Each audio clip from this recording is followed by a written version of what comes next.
Hello lovely couples and welcome back to my channel. I'm Lauren, wedding planner and owner of Bluebird Creative. I provide a weekly dose of wedding planning goodness for the modern couple. So if you haven't already, make sure you subscribe to my channel. Don't forget to hit the bell to be notified every week when a new video lands. Okay, so this week's video was not something that I had actually scheduled into my plan, but we are getting thrown all over the shop with weddings at the minute, and this was hugely requested last week. So I have put this together really quickly, and we are going to be diving in and talking about the micro wedding, how to make it work for you, whether you should do it, and my thoughts and my opinions on this particular topic. So let's just jump straight in. So I'll be honest, the micro wedding is not something that I thought I would be doing a video on. It's not something I tend to do. It's just not in my business model, to be perfectly honest with you.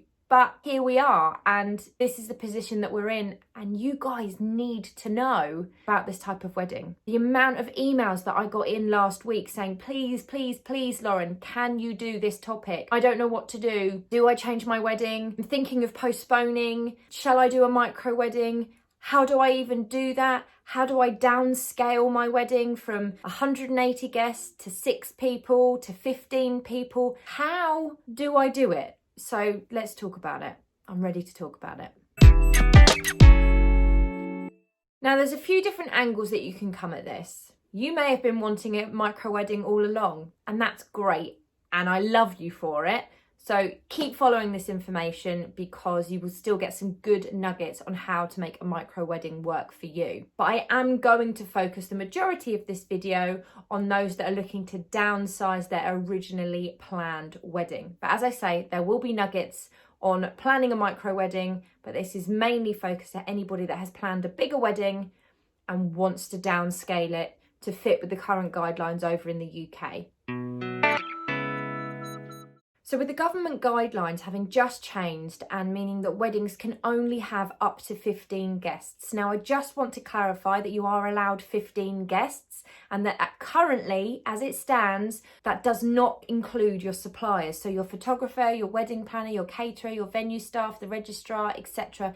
They do not count in those 15 people like they did when you had 30. So that is 15 guests. You are included in those 15 guests, but 15 guests. 15 people as part of the wedding party, just to clarify. However, we have been told that this could potentially be the guideline for the next 6 months, and it has sent a ripple effect through the wedding industry, through all brides and all couples and grooms, and people are getting scared. Like for their spring 2021 weddings, they are getting scared. Please don't be scared. Please do not panic, there is still time. Now, I will be honest with you, I had a wobble last week and I had a wallow. This is a tough time even for me in my little corner of the wedding industry. I'm clinging on and trying to withstand the beating that I am taking at the moment. And I am not alone, everybody in the industry is taking a beating. But I've had time to find my stride again and I'm feeling positive. I think this 6 month time frame is a very rough time frame. They had to give us something, right? And personally, I appreciate the fact that we have some form of roadmap. We know that this could be up to 6 months. We're not sitting back hoping every 2 weeks that something is going to change. We have a rough idea. It's rough. There are no guarantees right now. I think if we've learned anything in the last 6 months, we have learned how quickly things can change and that nothing is guaranteed. They may find a vaccine in the next 6 months and we might not even be worrying about the weddings come March, come February even, who knows? So although initially it felt stressful, I'm actually grateful for knowing what we're working with here and that things can change and that we actually have time to plan. So before I fully dive into this, what I will say is use this as a plan, as a backup option. If you are getting married in that 6 month time frame, then okay, perhaps you want to use this as your actual plan. But if you aren't getting married in those 6 months and you're just worried about how it may affect your wedding, please don't panic. Please don't make rash decisions now. And we don't know what is going to happen in March, in April, in May, or further. Please, please don't make decisions for later on next year. Wait it out. Have a backup plan in place. Know what you're willing to do and what you're not willing to do. But don't make any changes and any rash decisions just yet. But either way, let's go into how a micro wedding could work, how you would downsize it, and how you can still make an epic day. So a little overview. Let's imagine that you've got a wedding of over 80 guests and now you are having to look at planning a wedding for a maximum of 15 guests, including yourself. But you still want to have the celebration that you planned, but perhaps at a later date when you know that you can have more people or all the people that you want there with you. So here's what I think. Firstly, speak to your venue. The likelihood is you booked this particular venue because they can host the amount of people that you want at your planned wedding. You might be worried that it perhaps won't have the same vibe and it will feel too big by only having 15 guests. See if you're able to postpone your wedding, not cancel, postpone your wedding. Some venues, most venues and suppliers have been incredible during this time, allowing their clients and their brides and grooms to postpone their wedding to a later date when this is hopefully all over. Most are being really, really understanding. It's a very emotional time for both suppliers and couples, so please try and be kind when you're speaking to your venues and to your suppliers and work together on finding a really nice mutual ground and trying to move that wedding. If you're able to postpone your wedding, let's say you decide to postpone it to 1 year later to your original date. So say that would actually be your 1 year wedding anniversary. You can book the wedding that you planned in that date and just book a celebrant instead of having the official legal ceremony. Celebrants are fantastic. They can personalise the wedding completely to you. It can be so unique and special to you, and especially through what you've probably been through in the last 6 months and what you may be going to go through in the next 6 months or next year, if you are postponing another year. Having somebody really personalise that ceremony and make it bespoke to your story can really make the whole day, just take it to another level. Can really take the whole day to another level. So I would get a celebrant on board and celebrate your wedding day, but on your 1 year wedding anniversary. It can almost be a renewal of vows. And then you get that reception that you'd planned in the first place. Say you've planned a civil ceremony with a reception at the same venue. What you would do was move that wedding to, say, a year later, and you have a celebrant-led wedding with the reception at the venue. So it's almost the same, you just have a celebrant ceremony. That's not legal. If you were having a church wedding and then a reception at your venue, you would move the wedding to a year later and you would do a celebrant-led ceremony at your venue with the wedding reception. So it would end up being the same if you postponed it by a year. What the difference is what you would actually do now to legally get married, unless you decide to move everything to next year and wait another year till you legally get married, which is also fine. So let's talk about a civil ceremony micro wedding. So this is if you'd plan to get married at your venue or at a registry office. You will need to have an open conversation with your venue. Now, if it's at a registry office, that means that you probably had a wedding reception booked somewhere else which you can move.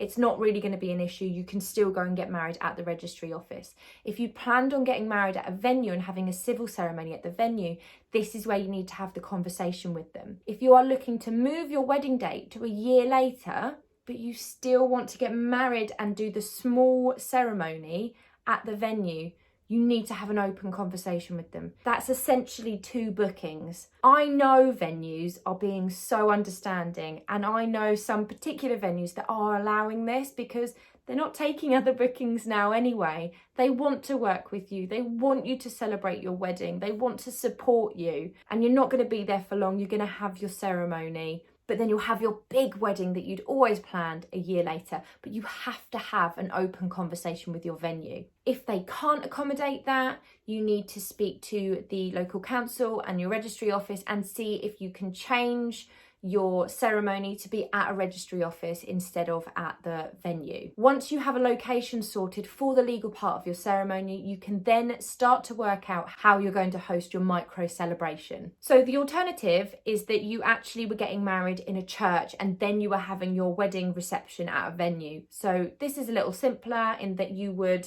move your wedding reception to, say, a year later, because that's just the format that we're talking about in this video, and you would go ahead with your church ceremony as planned this year. So that's fairly simple.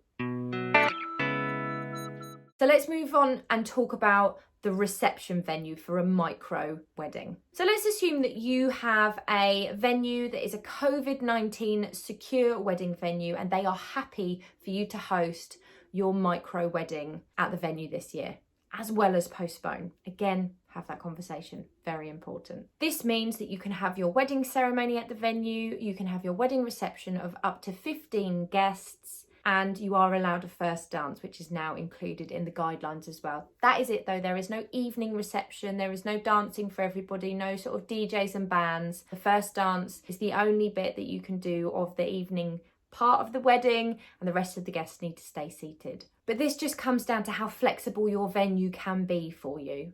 They may not be a COVID-19 secure venue. They may not be able to open for just 15 guests. There may be some complications, so you need to check and see how it's going to work. But there are alternative options if this isn't on the cards for your venue or for you as a couple. Now, you are not allowed to have 15 guests back at your own private residence or in any gardens. So just please do bear that in mind. If you are going to private residence or your garden, it reverts back to the rule of 6, which is still an option to celebrate your wedding day. If you have just 2 families, you could have a group of 6 of you for a wonderful dinner after your ceremony to celebrate your wedding just really intimately with just your family. Remember, it's 2 households. You could even do a meal the night before the wedding with one family and a meal on the day of the wedding with another family. And you can make a real thing of that, and you can do that in your own home. Have your table set up beautifully. It is another option for you. You may decide to just visit a restaurant, go to your favourite restaurant, somewhere that you've always wanted to go to, just the 2 of you or just 6 of you.